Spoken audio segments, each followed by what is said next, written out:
आप किसी की पूजा करते हैं तो नारायण को ही प्राप्त होता है।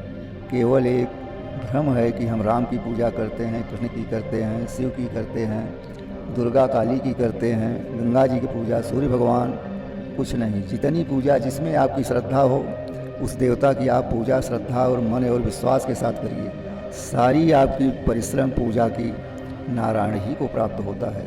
ऐसा भ्रम न पाल लीजिए, क्योंकि शास्त्र और वेद के अनुसार सगुण और निर्गुण का निरूपण किया गया है।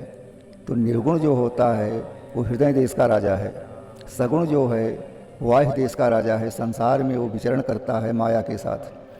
तो जैसे हम माता पिता के यहाँ जन्म लेकर के परिवार का देखभाल रिश्ता बना लेते हैं, उसी प्रकार से सगुण रूपी ब्रह्म जो आता है राम के रूप में या कृष्ण शिव के रूप में, इनको हम एक रिश्ता बनाते हैं। हमारे देव हैं, हमारे पिता के तुल्य हैं, हमारे माता के समान हैं, हमारे जन्मदाता हैं, हमारे पालनकर्ता हैं, सृष्टि के रचनात्मक हैं।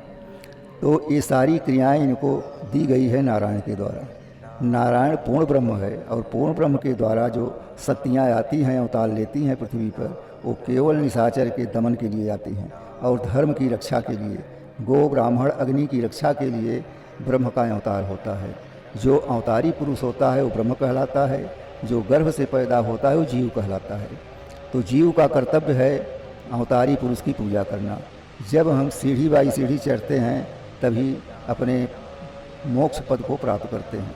यदि हम पहले ही ऊपर चढ़ जाएं तो नीचे देखने में डर लगेगा और पतन भी हो सकता है। इसलिए गुरुओं की शरण में जाना चाहिए। पहले घर में उपरेहित होते हैं, फिर कान फूंकने वाले गुरु होते हैं, फिर सत्संग लोग करते हैं, फिर उसके बाद साधुओं का संग करते हैं, फिर अंत में संत का संग करके ही मोक्ष की प्राप्ति करते हैं। क्योंकि संत भगवान होते हैं और सारा संसार जितने जीव हैं सब राममय हैं। गोस्वामी ने लिखा है कि सिया राममय सब जग जानी, करहु प्रणाम जोर युग पानी। सारा जीव ईश्वर है, ब्रह्ममय है। ये आत्मा ब्रह्ममय है, शरीर नहीं है ब्रह्ममय, आत्मा ब्रह्म है। इसलिए आप जानो कि जो सगुण रूप में अवतार लिए हैं ब्रह्म, वो सगुणी हैं, और जो हृदय देश में बैठे हुए हैं वो निरंकार ब्रह्म हैं, जिन्हें हम पूर्ण ब्रह्म या नारायण के नाम से जाना जाता है। हरि, नारायण, विष्णु, ये सब इन्हीं के द्वारा अवतरित हुए हैं और नारायण के द्वारा बताए हुए मार्ग को ये प्रशस्त करते रहते हैं और धर्म की रक्षा के लिए आकर के इस संसार सागर में रक्षा करते हैं गो ब्राह्मण और अग्नि का।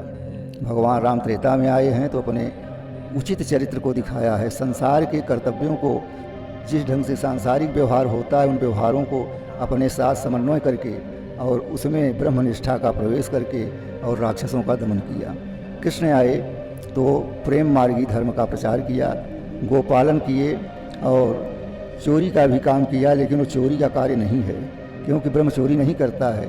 वो तो केवल एक लीला है, लीलाधारी हैं वो कब क्या करेंगे, किस रूप से आपको पहचानेंगे, किस रूप से आपको ज्ञान देंगे, किस रूप से आपको भक्ति मार्ग में प्रशस्त करेंगे, ये सब मार्ग प्रेम मार्गमयी लीला का एक निरूपण है।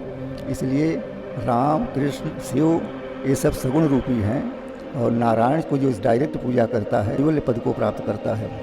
इसलिए भ्रम नहीं करना चाहिए किसी भी भक्त को, क्योंकि संसार में नारायण ही सर्वश्रेष्ठ है। जब पृथ्वी का लय होता है तो उस समय न तो कोई ब्रह्म रहता है, न देवता, न देवी। फिर नारायण ही अपने तपोबल के द्वारा सृष्टि की रचना करते हैं। वो नर के रूप में आकर के नर नारायण बनते हैं और फिर सत्पुरुषों का अवतार करते हैं और सत्पुरुष धर्म का प्रचार करके और जीवों के लिए धार्मिक ज्ञान दे करके, राक्षसपन को दूर करने के लिए, मन की गंदगियों को दूर करने के लिए, मन कैसे निर्मल होगा, ये सत्पुरुष लोग ही जितने आते हैं ये सब इस मार्गदर्शन को प्रशस्त करते हैं। और उसके बाद उसी के अनुसार गुरु लोग अपना भी लक्ष्य पूर्ण करते हैं और गुरु के द्वारा भक्त जो उनका होता है सेवक, वो अपना लक्ष्य पूर्ण करता है।